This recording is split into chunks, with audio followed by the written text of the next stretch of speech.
Alors quand d'autres ont préféré filmer après le départ de Ben Ali la révolution, les manifestations, le bouillonnement des idées, tous les débats, vous avez voulu donc vous arrêter d'un point de vue cinématographique. C'est votre premier long métrage. À cette période précise, nous sommes juste à la veille du départ de Ben Ali. Pourquoi ce choix ?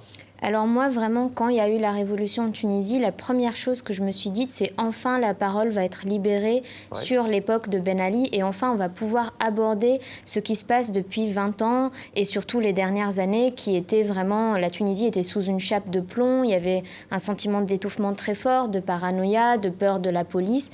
Et c'était pour moi nécessaire et important de revenir sur cette période-là, et notamment les derniers mois où il y avait une énergie assez forte des jeunes qui grouillaient comme ça, mais cette énergie était toujours étouffée. Et pour moi, voilà, c'était nécessaire d'en parler, et je ne me sentais pas du tout capable de parler de la révolution ou de quelque chose qui était en rapport avec l'actualité directe, parce que l'actualité de la Tunisie a été très riche, et du coup, réagir, faire un film en fonction de l'actualité, c'est un peu compliqué, en tout cas pour moi. Voilà, donc je voulais vraiment revenir sur cette période-là et j'étais toujours habitée par le fait qu'il fallait être juste par rapport à cet été 2010 et à l'époque de Ben Ali. Et d'ailleurs, vous revenez aux prémices de cette révolution qui a chassé du pouvoir Ben Ali. Vous allez aussi à un moment donné dans le film, dans le bassin minier de Gafsa. Là, il y a un sacré contraste entre la poussière, ce bassin minier, et la ville, les bas-fonds de Tunis que vous filmez avec ces bars. Oui, alors le film, c'est vraiment une histoire parmi d'autres de ce qui a provoqué la révolution. Ça n'a pas du tout l'ambition d'expliquer la révolution, mais c'est une histoire intime, donc beaucoup entre une mère et sa fille, et puis de ce groupe de musique.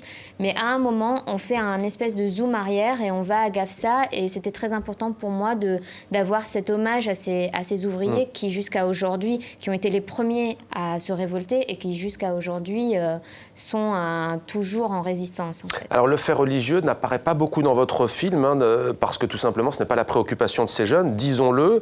Il y a en revanche les conservatismes, il y a la tradition, il y a la bigoterie aussi, si l'on peut dire.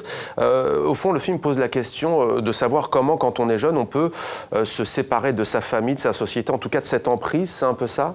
Oui, pour moi, le film, il est vraiment 3 actes. Le premier acte, c'est vraiment le rapport à la famille, la confrontation avec la famille, ensuite avec la société et enfin avec le système même du pays.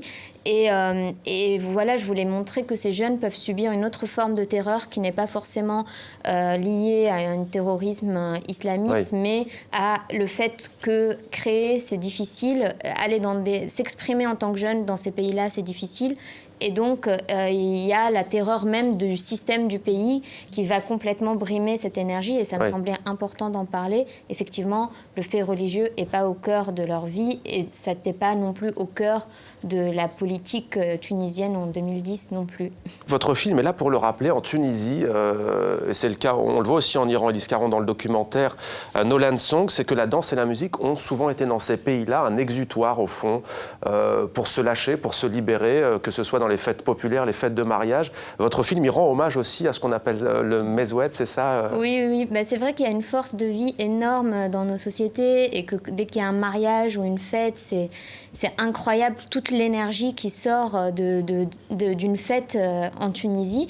Donc je voulais vraiment rendre hommage à toute cette énergie-là. Et c'est vrai que la musique, c'est de la musique rock dans le film, mais elle est inspirée des mensiyed, c'est les chansons des femmes dans les terres, et c'est inspiré du mezwoud, et c'est des reprises comme ça de rythmes tunisiens. Et puis effectivement, il y a la joie de vivre en fait.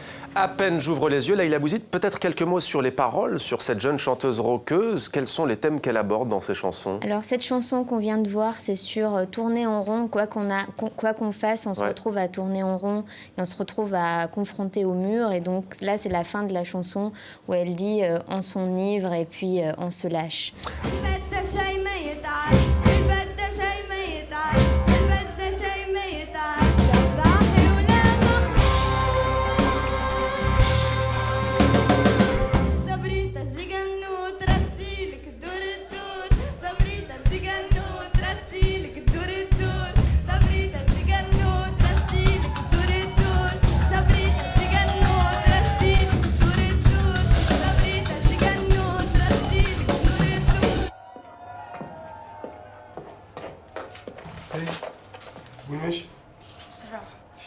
روح يسي مازالك بدا الكونسير. هاي هاي مش نروح مش نروح، لازم نروح. جيزي فرح عليه. عندي مشاكل برهان لازم. يكون عندنا مشاكل ما علاش نعملوا في الموسيقى. لا ما نجمش اسمي نروح. في باليش بك خوثه. محني برهان.